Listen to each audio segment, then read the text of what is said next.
met d'emblée dans l'expectative, c'est-à-dire est-ce que c'est une alternative de ce monde ou une autre voie dans un autre monde?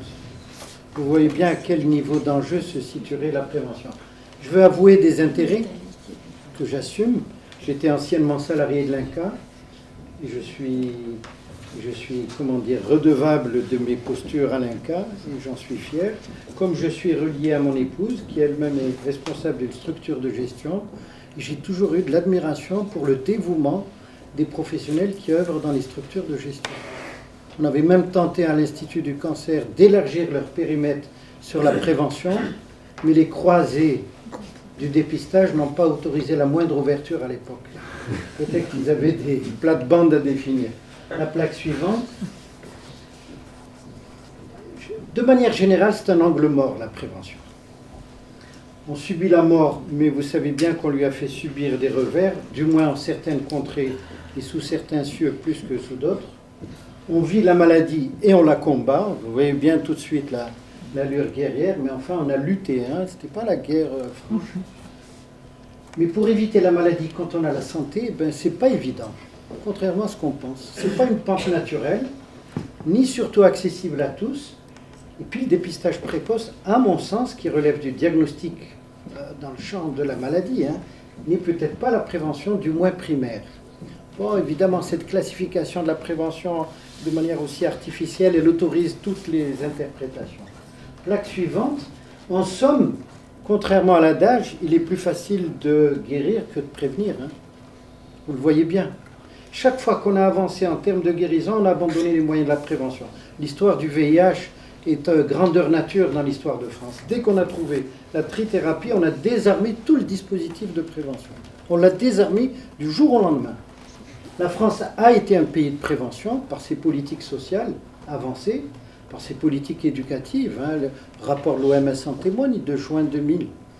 Mais la France ne l'est plus, au vu des modes de vie, de production, de consommation dominante et surtout du système de soins dans l'industrie. La France est le pays où il y a le plus de spécialistes, il y avait le plus d'industrie du médicament, c'est plus le cas. Il y avait le plus d'hôpitaux, c'est peut-être moins le cas. C'est pas par hasard. L'offre fait la demande aussi, dans quel contexte. C'est un sujet convoité. Ça, j'ai été très frappé. Vous savez, quand l'ancêtre de l'INPES, qui était une association en roue libre, a été décrété à agence d'État et placé directement sous l'autorité du ministre, je me suis dit, c'est drôle, pourquoi mérite-t-elle un tel statut? En vérité, la prévention, c'est devenu de l'ordre social, de la gestion de l'ordre social, quelque part. Et la preuve, on en a eu avec le cancer, de lutte devenue guerre, et des États-Unis, devenu depuis 2002, l'agenda présidentiel. Je me rappelle d'une chose qui m'avait beaucoup frappé, c'est que le ministre de l'époque de l'Intérieur, M. Sarkozy, convoitait l'Institut du cancer à M. Chirac qui était président parce que c'était sur son territoire et pas loin de son territoire. Et la politisation de la prévention du cancer en France montre la volonté des acteurs politiques, non pas à contrôler la propagation des cancers, mais la façon dont le sujet sur le cancer entre dans la sphère publique. C'est dit à travers une publication faite par Mme Payard, extrêmement intéressante, que vous avez ici en référence. La plaque suivante. Évidemment que la prévention des cancers n'a rien de spécifique, j'allais dire, elle est multipathologique. Peut-être que c'est un bénéfice. En général, elle est avancée comme un inconvénient. C'est drôle. D'une pierre, plusieurs coups, ça aurait été plus intéressant que pour chaque coup, une pierre. Quoi, voilà. Le tabac, la France est citée comme un exemple du respect de la CLAT, la convention signée au plan international, sauf sur l'histoire du paquet neutre. Il vient enfin de naître. J'espère qu'il y aura des textes d'application, parce que les lectures différentes autour de la lutte contre le tabagisme, c'est agir sur l'offre ou agir sur la demande. La tendance dominante, c'est toujours la pression sur le citoyen. D'accord ? C'est lui qu'il faut modifier. Ce n'est pas l'offre qu'il faut modifier. D'accord ? Et l'obsession sur les prix cache une autre obsession, c'est celle de ne pas soulever la question de la publicité. Parce qu'on a trouvé des études qui montrent que plus on augmente les prix, plus les plus faibles payent plus cher. La dépendance ne se joue pas à ce niveau-là. Donc il y a un vrai problème même sur la question du tabac. Mais disons que le tabac, sur le tabagisme, la France apparaît comme modèle. Dans la nutrition, on en est au PNNS 3, au programme national numéro 3, elle est de prescription paradoxale, elle est prescriptive, elle est paradoxale, manger des fruits et des légumes frais, 5 portions, etc. Elle n'a aucune prise sur le réel des plus en difficulté. Vous le savez, ils le reconnaissent maintenant dans les évaluations. Il y a un ingénieux prof réputé de nutrition qui a même proposé qu'on redistribue des tickets pour les plus faibles. Vous vous rappelez des tickets de ration alimentaire pour qu'il puisse... Il a présidé le PNNS 2 et 1. L'alcool du bout de la langue, et j'allais dire au bout du vote des députés, ils l'ont rétabli, la publicité. Vous avez vu? Oui. Alors qu'il était question que l'alcool soit déclaré facteur à risque à la première goutte. Pas de lien de dose-effet. Vous imaginez comment on tangue sur ces questions? Sédentarité, surpoids, obésité, trop facile les recommandations, trop facile. Monsieur Toussaint avait commis un rapport pour la ministre de l'époque qui était à la fois la santé, la jeunesse et les sports, où il recommandait que les abonnements dans les quartiers populaires, dans les salles de sport municipales, soient pris en charge par la Sécu. Elle a failli céder, malheureusement elle n'a pas eu le temps. Le soleil, vu sous un angle, c'est-à-dire qu'à l'Institut du cancer où je travaillais, oui, le soleil pour ceux qui allaient bronzer dans les cabines, on les avait d'ailleurs interdites et elles ont été rétablies, mais pas du tout pour les travailleurs exposés sur les routes, notamment les gens qui travaillent dans le secteur de l'équipement. C'est-à-dire c'est toujours un regard que vous imaginez bien, toujours positionné sous un angle. Et les infections, on croyait disparues, les voilà de retour ou réémergentes, ou peut-être sous une autre forme. Quant aux expositions professionnelles, c'est réellement l'angle mort. C'est-à-dire que non seulement elles sont occultées, elles sont peu étudiées, elles sont définies à partir de la notion de reconnaissance et de réparation. Donc celui qui répare n'a pas intérêt à ce qu'elles soient déclarées, et on fait tout pour dissuader. Et puis surtout, elles sont sous-estimées, il y a des partis pris. À l'Institut du cancer, il a fallu des batailles rangées pour rentrer les expositions professionnelles dans les cancers comme une des thématiques de préoccupation. Heureusement qu'elles se sont installées et on a osé dire que l'affaire de l'amiante était derrière nous et pas devant nous. Vous imaginez maintenant, il y a de l'amiante même dans le Parlement. Alors, ils vont se réveiller, j'espère.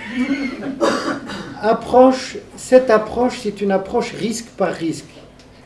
C'est une approche individualisée et culpabilisante. On ne voit que ce qu'on a envie de voir dans la liste. Évidemment, chacun met la liste qu'il veut, plus ou moins complète et dans l'ordre qu'il veut. Ne prend pas en compte l'effet cocktail. Et elle est positionnée naturellement.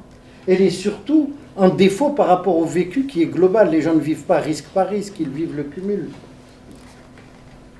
Pour le cancer du sein, j'ai gratté tant et plus sur les facteurs spécifiques, il n'y en a pas des masses, vous le savez bien. Bon, les facteurs héréditaires auraient mérité un programme organisé spécifique, effectivement, du risque individuel. La maternité et l'allaitement, qu'est-ce que vous allez faire contre des tendances, j'allais dire, sociétales? Je ne vois pas très bien. Les facteurs comportementaux, oui, le tabac, l'alcool, le surpoids. Le surpoids, surtout si on n'en fait pas des facteurs comportementaux, mais des facteurs liés aux conditions de vie. Les facteurs environnementaux ont toujours été occultés. Enfin, notre ami là, il sait quelque chose. Bon, on reconnaît volontiers maintenant les infections virales ou bactériennes. Les rayonnements sont tus. Et puis le travail de nuit vient à peine d'être rappelé à l'ordre, alors que la première monographie du CIRC, elle date de 2010-2011. Et puis il y a des aspects plus spécifiques sur le bain hormonal, le traitement substitutif hormonal. Vous avez vu comment il est monté, puis comment il est descendu. Ben, ça prouve que les choses sont... Je crois que le point noir, c'est les perturbateurs endocriniens. Et la France se débat dans une vraie difficulté avec l'Europe sur la question de la mise en œuvre d'une vraie stratégie. Ils en sont encore aux définitions. Tu le sais bien. Voilà. Mais le caractère généraliste et en même temps la difficulté ne justifie ni ne dispense de l'effort sur la prévention, parce que travailler pour la prévention pour les cancers, c'est travailler pour la prévention en général, et c'est peut-être là la réponse la plus pertinente sur la question des inégalités. Voilà ce que je voulais vous dire. Abord compliqué, déterminant lourd. Parce qu'en fait, la question, ces facteurs de risque rejoignent les conditions de vie et de travail. Qu'est-ce que vous voulez que je vous dise? On ne peut pas, par une baguette magique à base d'informations ou d'injonctions, changer les conditions de vie. Elle resitue les responsabilités à d'autres niveaux. Soit on les situe au niveau individuel, soit on les situe au niveau des politiques publiques, soit au niveau des responsables à différents niveaux. Nécessite des investissements lourds, bien sûr, c'est une autre option sociale, et surtout des résultats au long cours, c'est une autre échelle du temps. Il met en cause les modes de production, les modes de consommation, les modes de vie, et appelle de ce fait à des changements. C'est pour cela que la prévention, c'est une injonction du discours et une paralysie de l'action. Et on dit, bon, ben, qu'est-ce que vous voulez qu'on fasse? D'où les difficultés et les défis. C'est-à-dire, d'où l'ampleur des défis, dans la mesure où faire avancer la prévention, c'est peut-être faire avancer les conditions de vie de manière générale. Et peut-être que le réseau des comités, des structures de dépistage aurait pu trouver là un territoire à investir avant qu'on les engloutisse dans les mises en cause de tous ordres. Voilà, merci pour votre attention.